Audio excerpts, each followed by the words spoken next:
That first paragraph says, "We believe, and so suggested a few years ago, that the action of alcohol, when I put alcohol in my body, on these chronic alcoholics, is the manifestation of an allergy.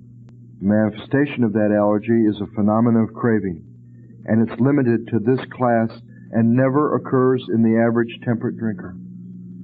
Okay? If it never occurs in the average drinker, never, and it's ever occurred in me, I'm not them.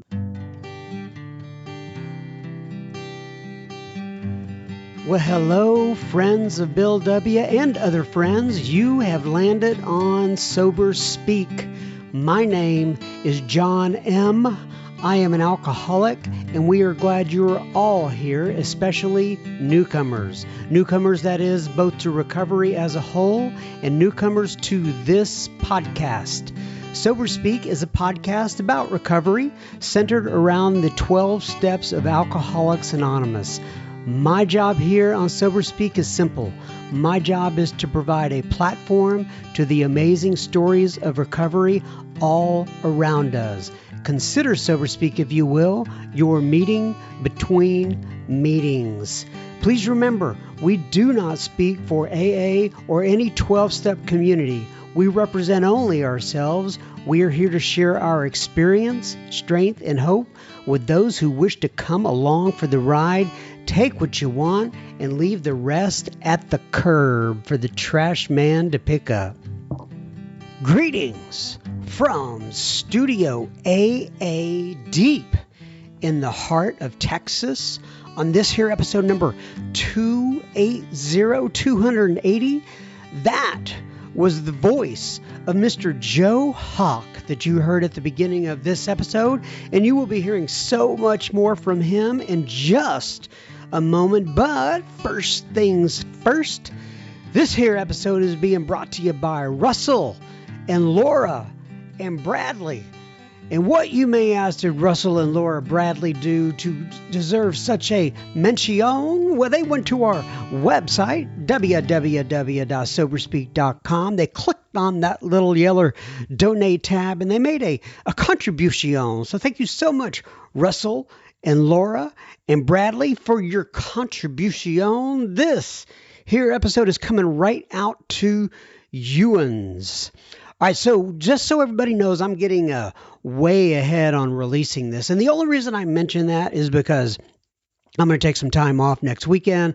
I'm not going to be recording, and that means I won't be going through the listener feedback and getting that all out either. So there's going to be no listener feedback on the end of this, and that may be music to the ears of some of you, even though you can just stop listening at that point. But I'm not going to have any listener feedback today. We're just going to bring you Mr. Joe Hawk, and then I will be back soon enough with the listener feedback. We'll be back hopefully next week. So this is Mr. Joe Hawk, and I recently ran across Joe Hawk because, and by the way, I'm using his last name because he has gone on to the great big meeting in the sky, and I recently came across Joe Hawk because I was interviewing another friend. His name is Chris S. We haven't released his episode yet, but it'll be coming up soon. And he talked about Joe Hawk. So I went on the old interweb and started searching around for Joe Hawk, and I found him. And I was just fascinated by him. He is kind of a Joe and Charlie type of speaker. And he does a great job of walking us through the big book. And this was recorded in 1987 at the Salvation Army over a 12-week period in Santa Monica, California. Some of you out there, I'm sure, would have heard of this before, but I'd be interested to see what you think. I'd love to hear your feedback. I'm at John, John, at soberspeak.com.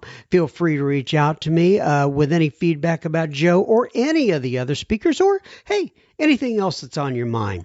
And one quick little promo, I guess is what you would call this. If you're not part of the super secret Facebook group and you would like to be part of that group, go to our website. Or actually, no, don't go to our website. You can go there and you can get there, but the easy way to get there is go to Facebook and search up Sober Speak Secret Group.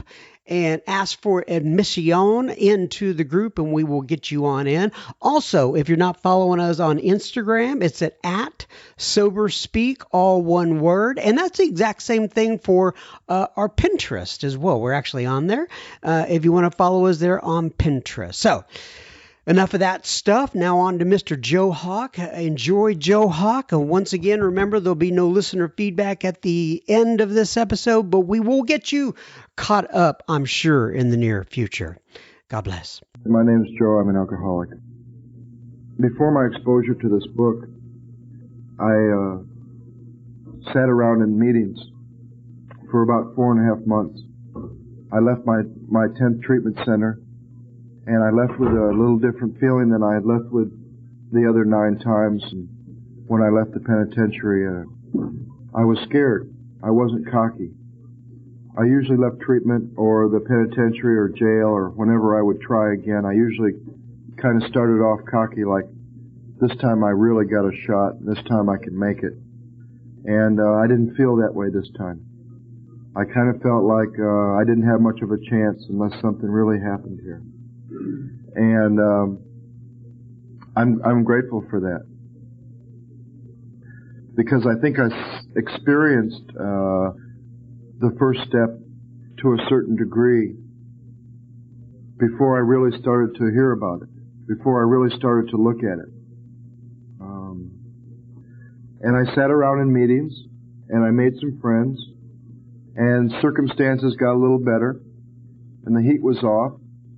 And I had a little period of time where I felt like I was on a pink cloud. And I was getting some answers. And that didn't last long for me. And I think when you look around this program, it lasts for different people, different lengths of time. And during those 4 months, I heard, go to meetings, read the book, get a sponsor, work the steps.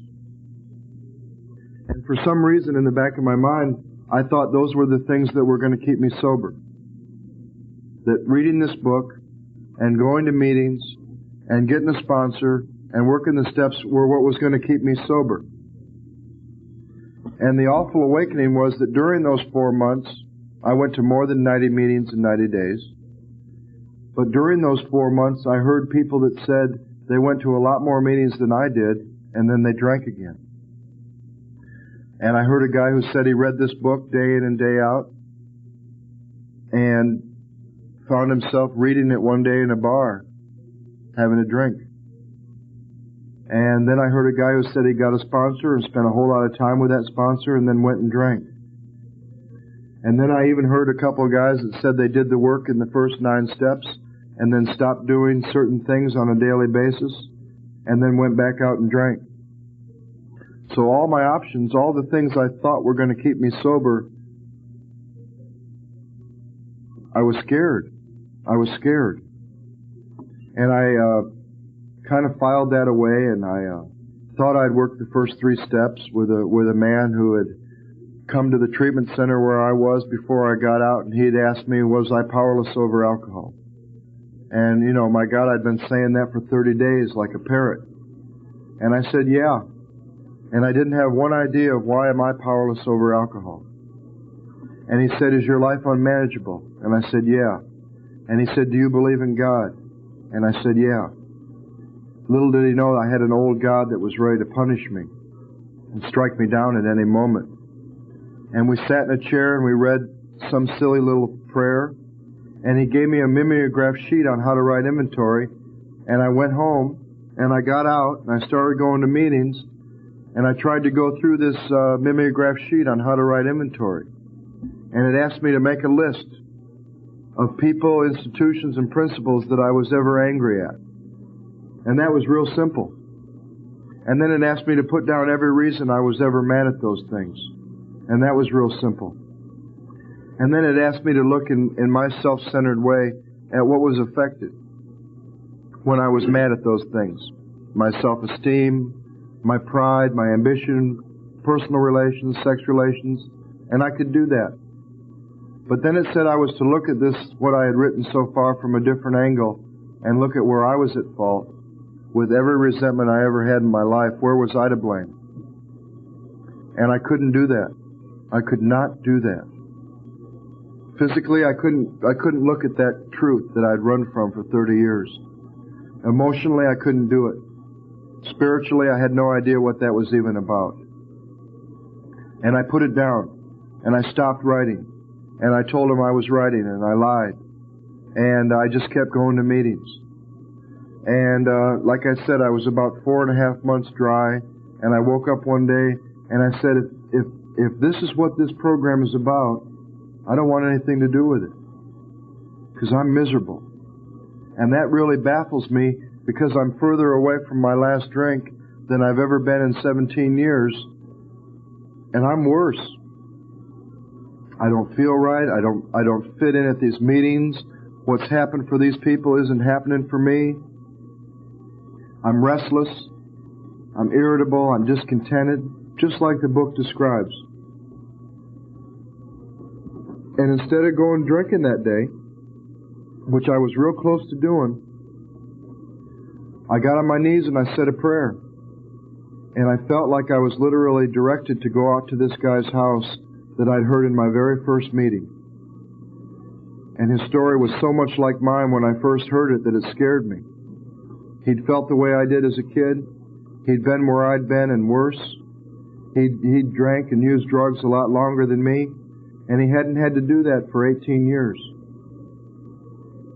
He said I could stay sober the rest of my life that night, and that was not an attractive message. You know, when I heard that, you can stay sober for the rest of your life, you don't ever have to drink or drug again, the little guy in the back of my mind said, that means feeling the way I feel 5 days into treatment the rest of my life. Are you kidding me? But he did say that if I was tired of feeling the way I felt, that I never had to feel that way again, and that there's a process in these 12 steps that would change me. That's what I wanted. I went back to my room that night and I realized that's what I've always wanted. Every time I went to a bottle, every time I went to take some drugs, every time I went to a woman, a pile of money, a geographical location, or a new group of people, all I've ever wanted was to be changed from who I was. Because I don't like the way I am when I'm faced with the truth about how I feel and the way I feel inside and how I fit in with this world. And I've always wanted to change. And I wasn't able to pull that off. And I wasn't able to pull that off sober, on my own, sitting around the fellowship of Alcoholics Anonymous. So I went out to his house, and I told him where I was at. And I said, I'm really scared because I thought meetings and this book and a sponsor and working these steps were what was going to keep me sober. And I've heard all these people that didn't work for. And he chuckled. And he said, that's because meetings by themselves and this book by itself. And he certainly couldn't. And these steps by themselves were not what was going to keep me sober. He said, but if you don't go to meetings and don't read this book and don't work these steps with someone that knows how to work these steps and do that, you probably won't find a power that'll keep you sober. That made sense. Meetings of Alcoholics Anonymous do not keep me sober. But when I was new, that was all I had. And I thought that going to meetings of Alcoholics Anonymous meant that I was in the program. I also thought that everybody I saw in AA meetings was there for the same reason, to get well. And I also thought everything I was going to hear in AA meetings was AA. And none of those things were true. Believe it or not, not everybody you're going to see in AA is there to get well. Some people are there for women. Some people are there to get money, jobs, get the family back, impress the parole officer. A lot of different reasons. And everything you hear in Alcoholics Anonymous is not AA. And going to meetings by themselves of Alcoholics Anonymous does not mean you're in the program, because there's 3 parts to this program. And I had a little better understanding of what was going to be required of me to stay sober. And he said he only knew one way to sponsor somebody, and that was to start on the title page and go through the first 164 pages together and do everything it said. And I'm here to tell you, I have never felt the way I felt that day since. Now, every day hasn't been a wonderful bed of roses, but I have never felt alone the way I did when I got to his house that day since. He turned to the title page of this book, and just talking about that silly little circle with a triangle that so many of us, including myself, take for granted, the whole program opened up to me. It literally opened up to me. Because he talked about that triangle. You know, a lot of people say that the promises are on page 83. And there are some great promises on page 83, halfway through the 9th step. But there are also some great promises at each step. And there's a promise on this first page. You know, if somebody came to this program and they absolutely knew that what they suffered from was alcoholism, and you opened this book to the title page and you saw the story of how many thousands of men and women have recovered from alcoholism, that would give you some hope. And I think anything that gives me hope as an alcoholic is a promise. He started to talk to me about that circle with a triangle. And he asked me, did I know where do you find unity? And I said, I knew enough about the program at that time to be dangerous, not only to myself, but to everybody around me. And I said, you find unity in the fellowship. Going to meetings, cleaning ashtrays, picking up chairs, going to coffee and dances and conventions, everything we do with people in AA. And he said, are you in that part of the program? And I said, yeah. And he said, what's the only requirement to be a member of that part of the program? And I said, a desire to stop drinking. And he said, right. Page 24 says, at a certain point in the drinking of every alcoholic, he passes into a state where the most powerful desire to stop drinking is of absolutely no avail. And you know what dawned on me that day? Having met the only requirement to be a member of the fellowship is not, never has been, and never will be the only requirement for me to stay sober. You see, I think the little guy in the back of my head thought, if I meet the only requirement to be a member, that'll be the only requirement to stay sober. And I saw that my strongest desire lasted about 28 days, a couple times. My strongest desire took me out of a parole officer's office, across the street, into a bar with every sufficient reason not to drink, and I picked up a drink, knowing everything that could possibly happen. And I saw that the only requirement to be a member was not the only requirement to stay sober. And that scared me.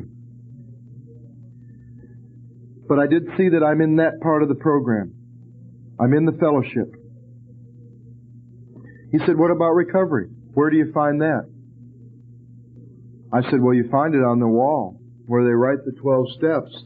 He said, well, yeah, they put the 12 steps up there, but where you find recovery is in the first 164 pages of this book, as manifested in the eyes of the people in these rooms and the way they're living their lives who have done this work. You see, the words in this book don't mean a thing if there's not somebody when I got here who's living those promises. The words don't mean a thing. He said, are you in that part of the program? I said, well, I tried to start a 4-step and I couldn't do it, and I had to put it down, and I just couldn't write it. And he said, well, then you're not in recovery, are you? You're not participating in the recovery program. And I said, no. He said, well, what about service, the other part of that triangle? And he pointed out that it is an equilateral triangle, and it's meant to be done in equal portions. He said, what about service, carrying the message? I said, well, I'm taking patients to meetings from where I went to treatment. He said, well, then you're carrying the alcoholic to the message. There's a big difference. He said, you don't have a message to carry till you've had a spiritual awakening as a result of these steps. And I saw that I wasn't in that part of the program. There's two-thirds of the program I'm not in. He asked me, did I know that there was a set of 12 spiritual principles for each part of the program? That the fellowship uses the 12 traditions. And that the recovery process uses the 12 steps. And that there are also 12 concepts of service laid out in the service manual. And all of a sudden I see a program with 3 parts, and I'm only in one of them, and I see a program with 36 spiritual principles, rather than just 12. You see, I always heard that the traditions are to the groups, and AA as a whole, what the steps are to the individual, and I didn't think there was anything for me in the traditions or the concepts. I didn't even know what the concepts were. He said, no, there's as many principles to live by and to learn from in the 12 traditions and the 12 concepts as there are in the 12 steps for me as an individual. And I didn't know that. You know, just to take one of those traditions, for example, anytime you're dealing with more than one person, like in your family or at business, at work, you take the first tradition. The common welfare of that family comes first. And that personal recovery within that family depends upon the unity of that family. I can use that at home. I can use that at work. For our family's purpose, there's but one ultimate authority, a loving God as He may express Himself in our group conscience. That can work at home, in my business. And all of a sudden I see a program with 36 spiritual principles for me as an individual, as well as for AA as a whole, and the groups. He said, did I know that there was a part of the program for each part of my disease? I said, no, but I do know that I have a threefold disease. I knew that much. I have a disease of the body, the mind, and the spirit.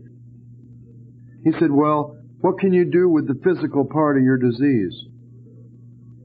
And I said, just not drink. If I don't ever drink again, I'll never experience that physical craving again. He said, right. And how many times have we all heard, bring the body and the mind will follow? I said, yeah, I've heard that. He said, well, you bring your body to the fellowship. And a lot of times out here, what the message you hear is just don't drink no matter what. You know, and I think that's ludicrous for a person like me. You know, if I could just not drink no matter what, would I be here? Would I be here in Alcoholics Anonymous? But see, that's the message for my body. If I just don't drink, I'll never experience that craving ever again that happens after I take a drink. But see, what about the message for my mind? What about the part of my disease that's going to get me back to the first drink? The obsession of my mind. The thing that's going to tell me this time it'll be different, and all of a sudden I'm reaching over, picking up a drink, even though every other time it gets me in trouble. He said, you bring the obsessions of your mind to the recovery process. And then having had a spiritual awakening, as the result of these steps, you carry your awakened spirit out into the world and into this program to be of service, to carry the message. And I saw a program with a part for each part of my disease. I bring my body to the fellowship, the unity part of the program.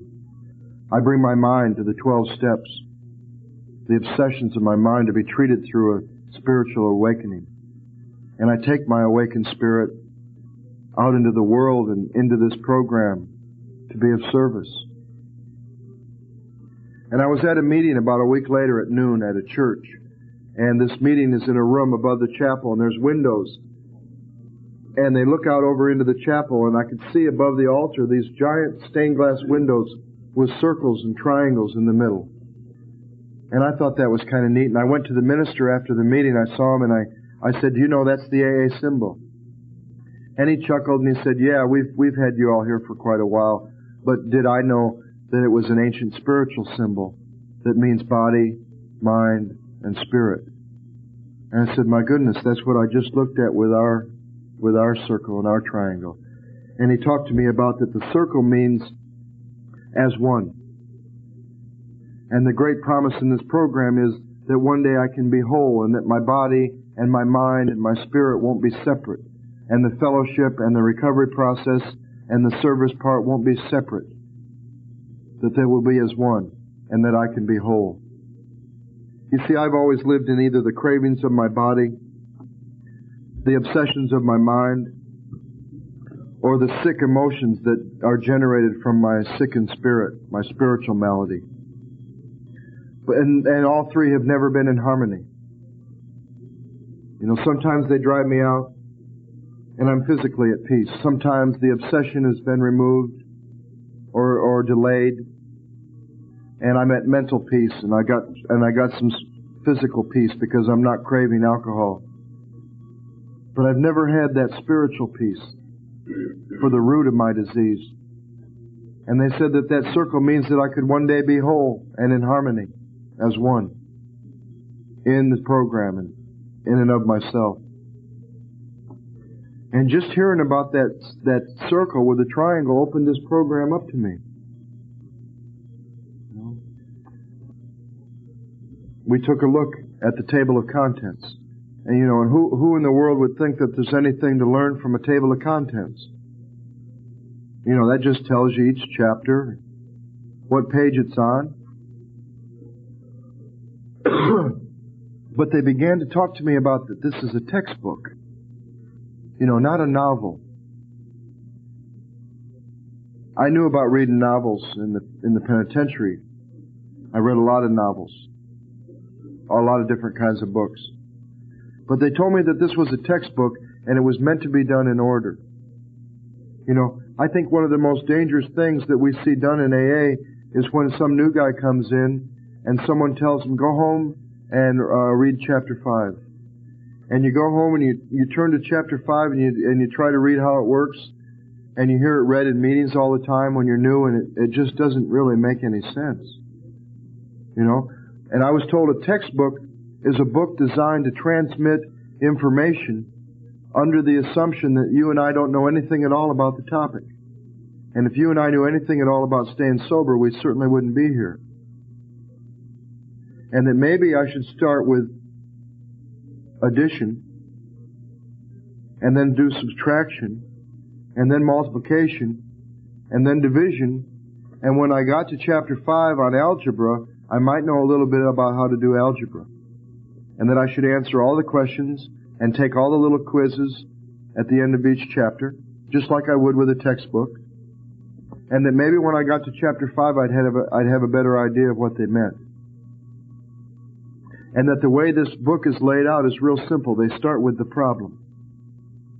It only makes sense to me if I have a problem and I go to a doctor, that he should find out what the problem is before we treat it.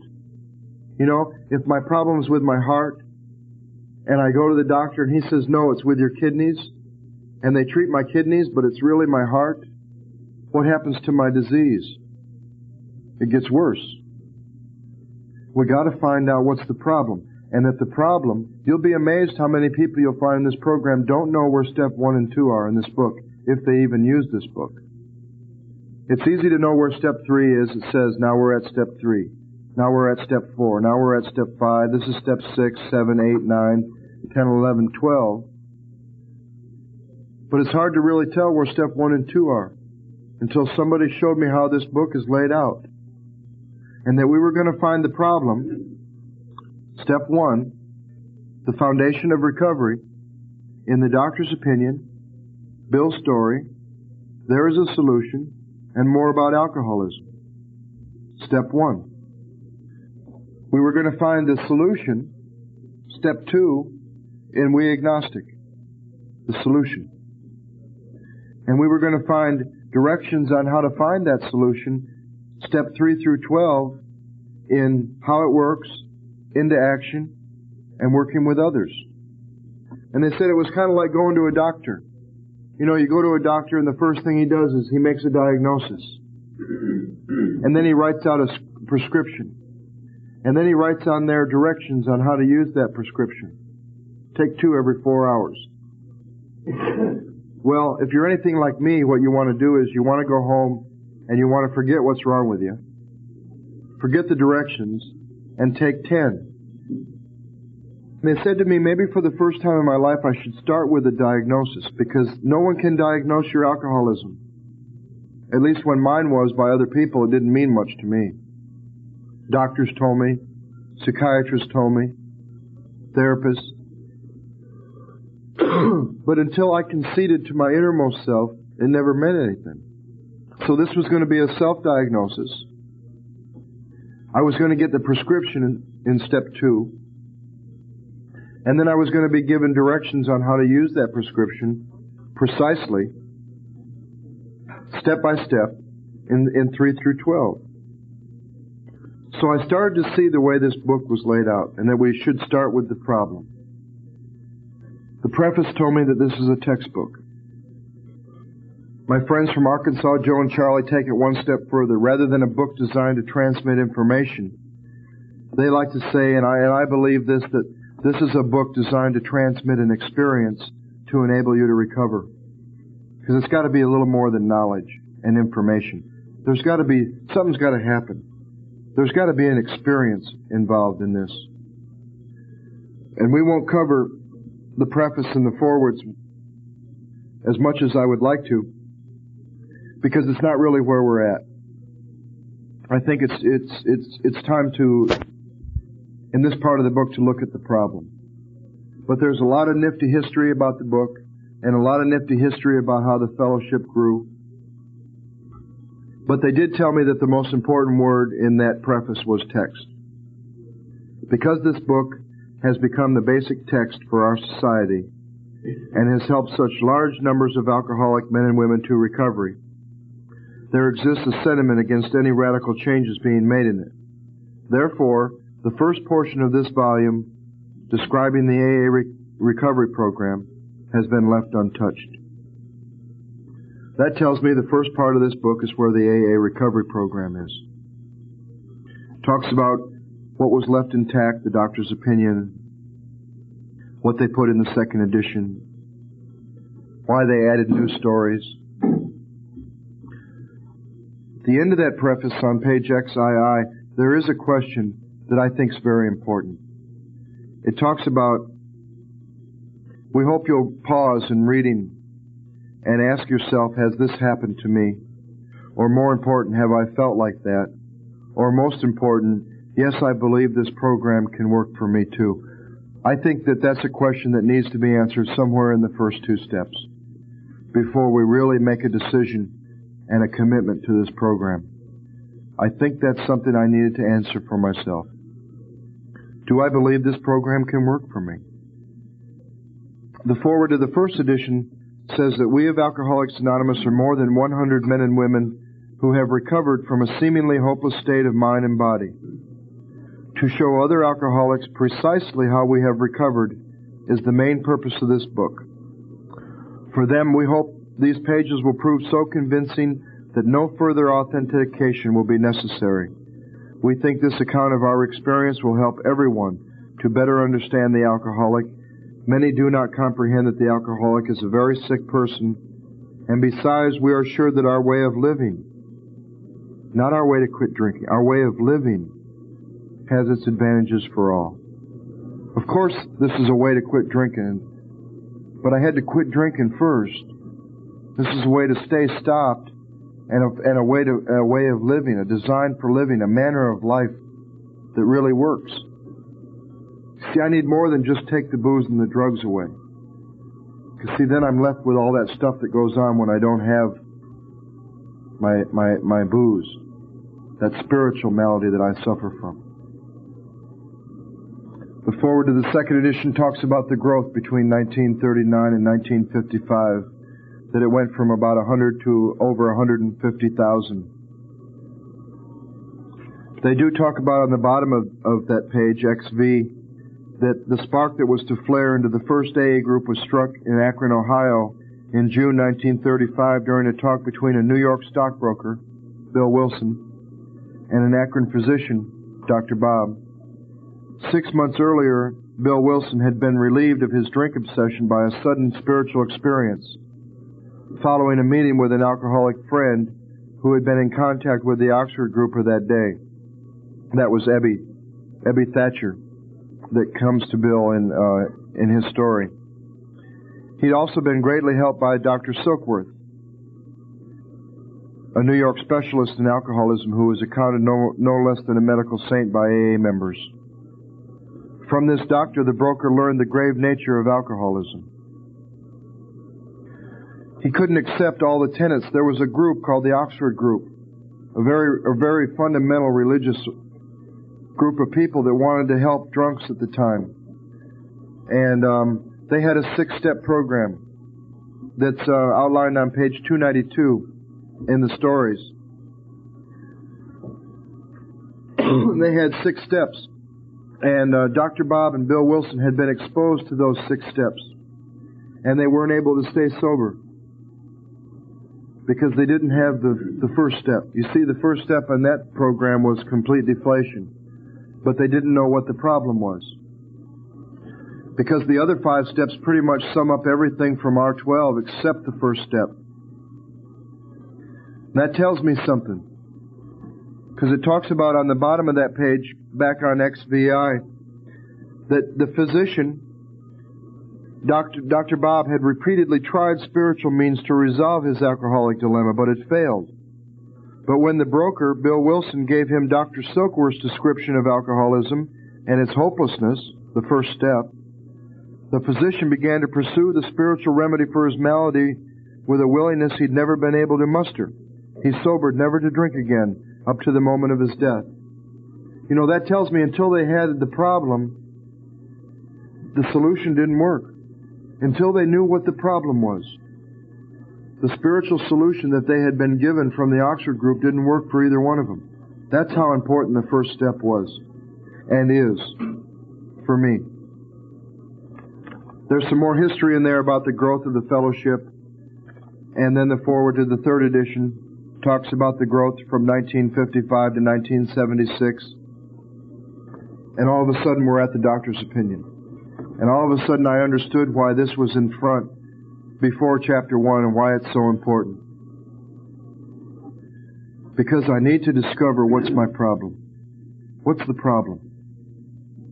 Am I an alcoholic? Am I really an alcoholic? And they broke the first step down for me in 2 parts. The admission of powerlessness over alcohol. And they said we would take that up to the dash. The admission of powerlessness over alcohol, we would take that in 2 parts. And we would look at why am I powerless over alcohol physically, and why am I powerless over alcohol mentally. And that we would take one at a time.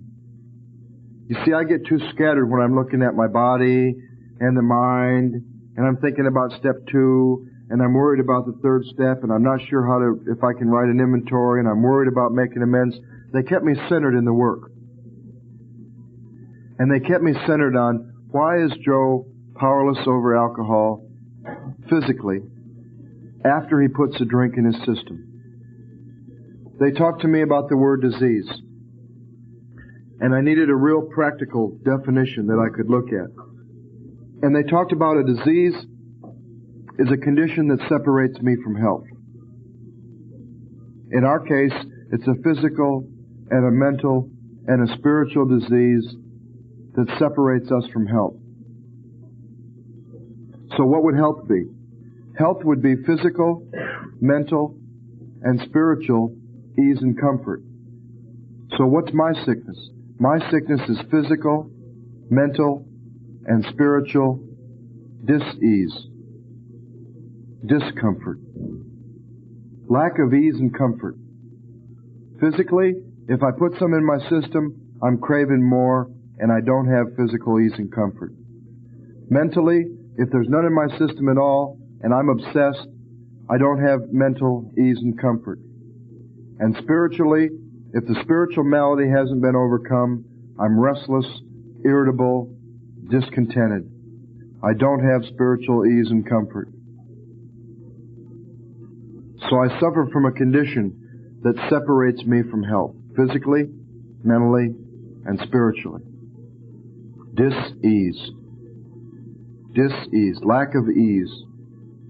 They asked me to use the doctor's opinion as a tool to look at why am I powerless over alcohol physically once I put some in my body, and to use every statement as a question.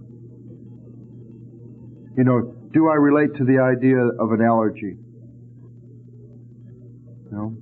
If I'm allergic to strawberries, and every time I eat strawberries, I break out with a rash, they relate this to that I have a physical reaction to alcohol, and like an allergy, but instead of a rash, I get a craving for more alcohol, beyond anything I can bring to mind.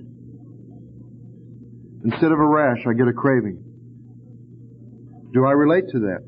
Can I look back through my drinking and see that there were times when I only wanted to drink a little, and I drank a little, and I couldn't just drink a little? Does that make sense to me? Does that explain things that I never could explain before? Why did I do what I did the day of my dad's funeral when I told my family and my mother with all my heart and really meant it that I wouldn't show up messed up? And I drank 2 beers and that's all I wanted. How come I showed up messed up? It started to explain that question that we've all had for so long. What's wrong with me? What's wrong with me? Page XXIV talks about we who have suffered alcoholic torture must believe that the body of the alcoholic is quite as abnormal as his mind. That's a must.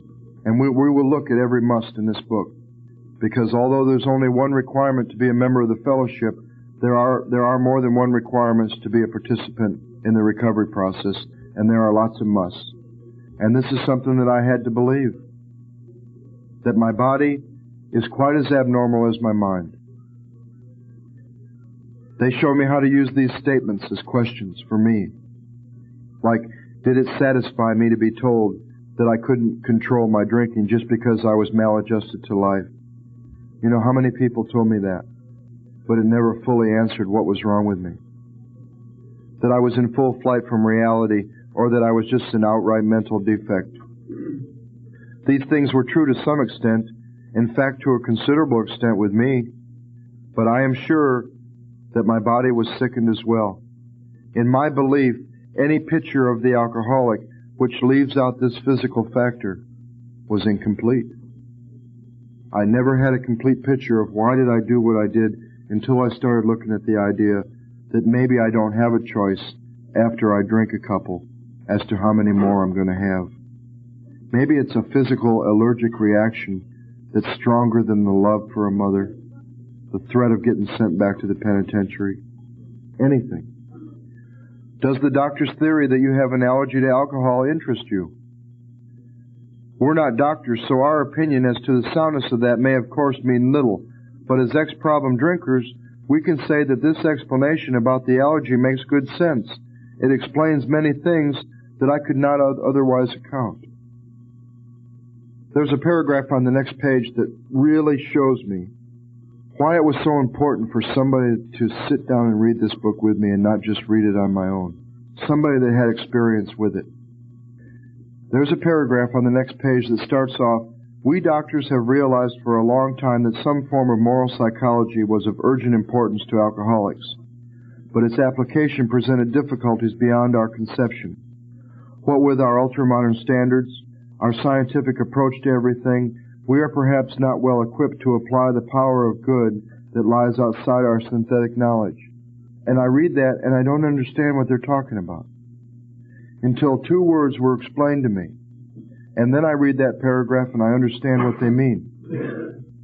They told me that moral psychology was a doctor's way of saying a spiritual experience, and that the powers of good was a doctor's way of saying the power of God, and that every time they used our, O-U-R, they meant doctors.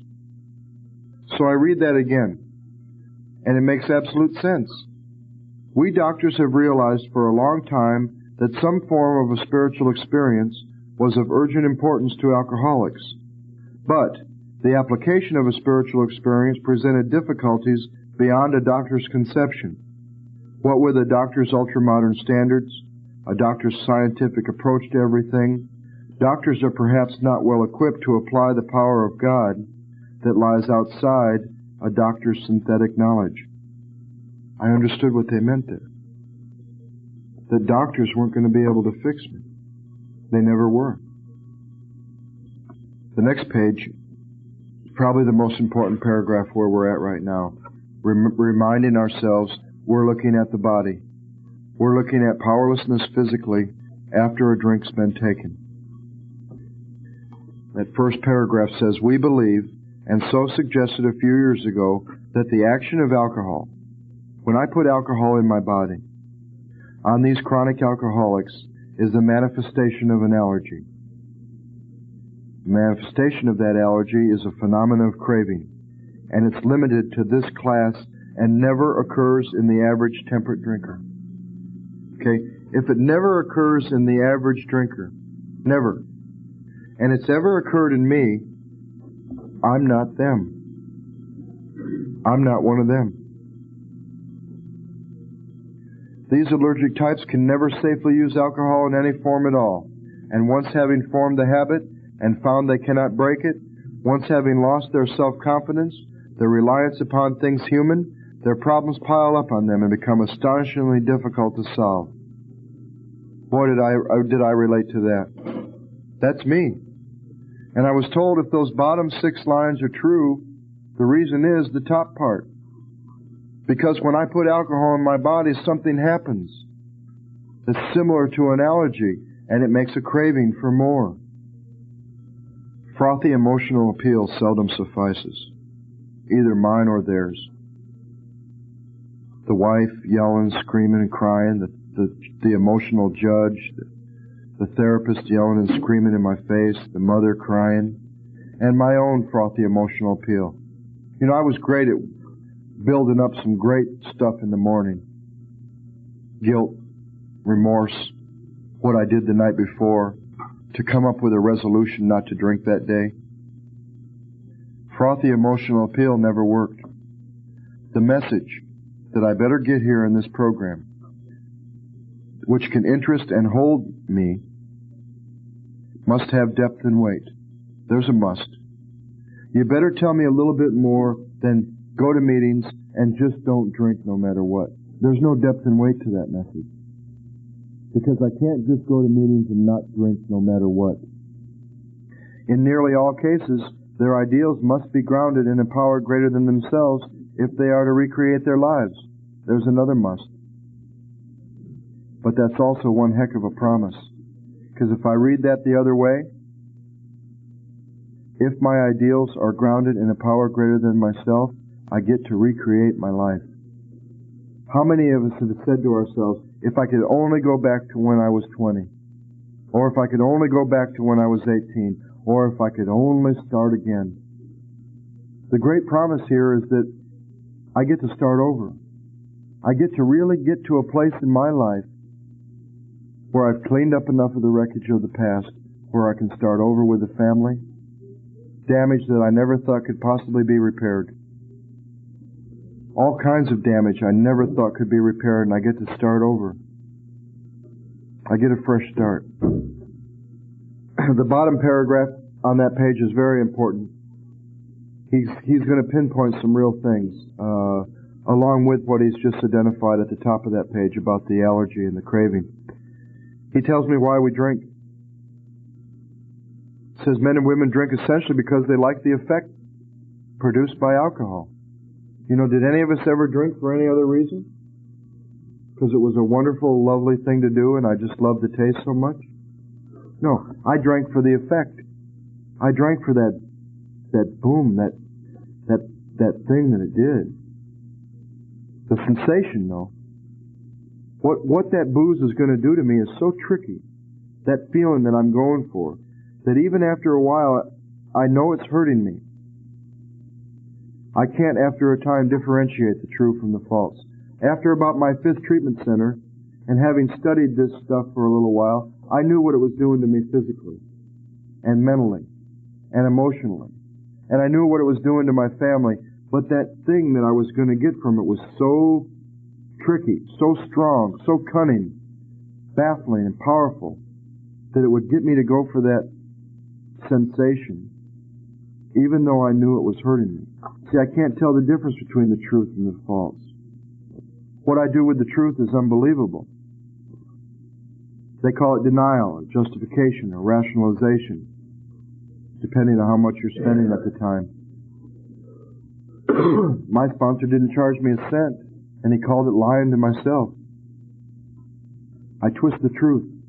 I take the truth in here, and I play with it for 5 or 10 seconds, and by the time it gets down here, it's not the truth anymore. And I can drink on it. Or I can spit it back out at you, and it's no longer the truth. To me, my alcoholic life seemed the only normal one. I needed to know that by them, they didn't mean these people out here, they meant me. Because I knew to them, my life didn't seem normal. But to me, it seemed like the only thing I could do. Then they described me. I'm restless, irritable, and discontented. And unless I can again experience the sense of ease and comfort that I used to get by taking drinks which I see others taking with impunity, take it or leave it, I will succumb to the desire again. I'll take a drink, the phenomenon of craving will develop, and I'll pass through the well-known stages of a spree, emerging remorseful with a firm resolution not to drink again. This will be repeated over and over, and unless I can experience an entire psychic change, there's very little hope for my recovery. If I don't find the same things I used to get from booze and drugs, ease and comfort, if I don't find that and more in this recovery process, it tells me right there exactly what will happen. And that there's very little hope for my recovery unless I can find that. A couple lines down in the paragraph after the next one, he talks about something more than human power is needed to produce that essential psychic change. So here's a doctor who has given us the foundation of recovery, the first step, the physical malady, knew about it, knew what was wrong with us, why we drank, what we have to experience to stay sober, how that's going to come about, gave it a name, an entire psychic change, and then admitted he couldn't do it. He couldn't give it to us. Something more than human power would be needed. That's kind of scary, because this was the number one doctor they could go to at the time who was dealing with alcoholics. On the next page, XXVIII, they describe several kinds of alcoholics. And they even say that the classification of these different kinds is difficult and much too detailed outside the scope of this book and really not important. And they describe 5 or 6 different types: the psychopath,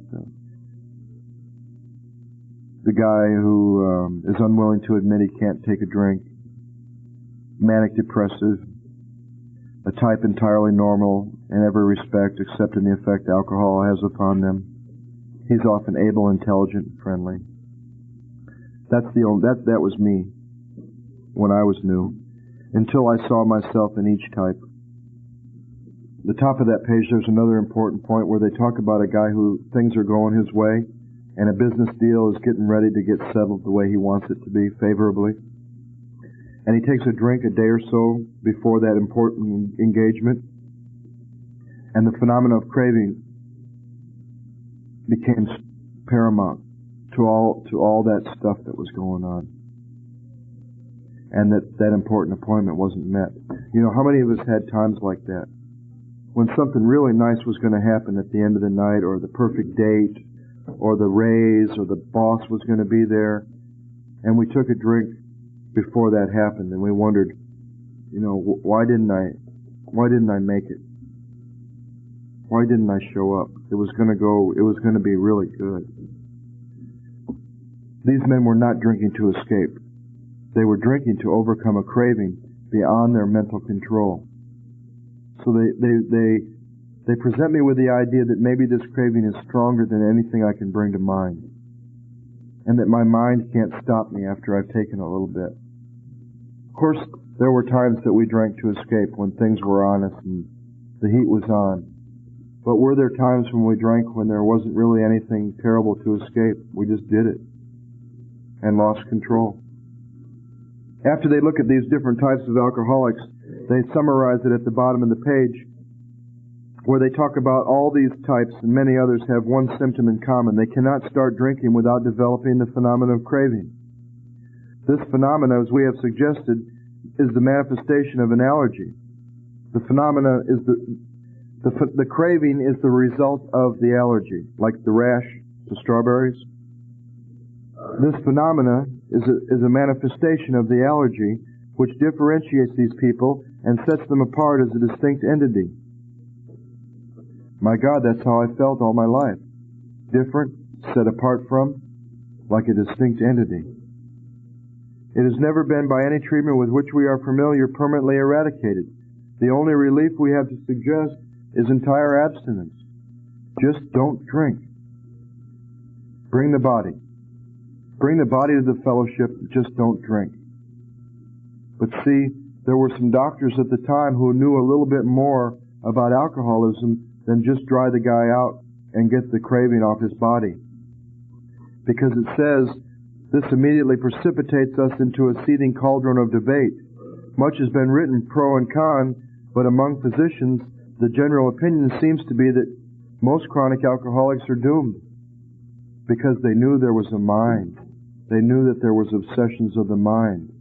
They knew you couldn't just tell an alcoholic to dry out and stop doing what he's doing. I can't just not drink no matter what, because I have a mind that's going to get me. So I use the statements, I use the ideas in the doctor's opinion to look at me. Is this me? Does this fit me?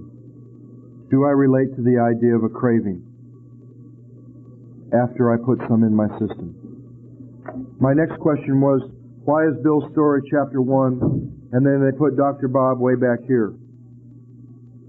And I was told that they put Bill's story up there in the front because it could be used as a tool for me to look at my life. And that they found at the time when they had these written stories that it was about the best story for anybody to look at, to relate to. And that I would learn a very important lesson from this that I could take into meetings when I hear somebody whose story is a lot different from mine. Because they told me to look at Bill's story and look for the similarities, not the differences.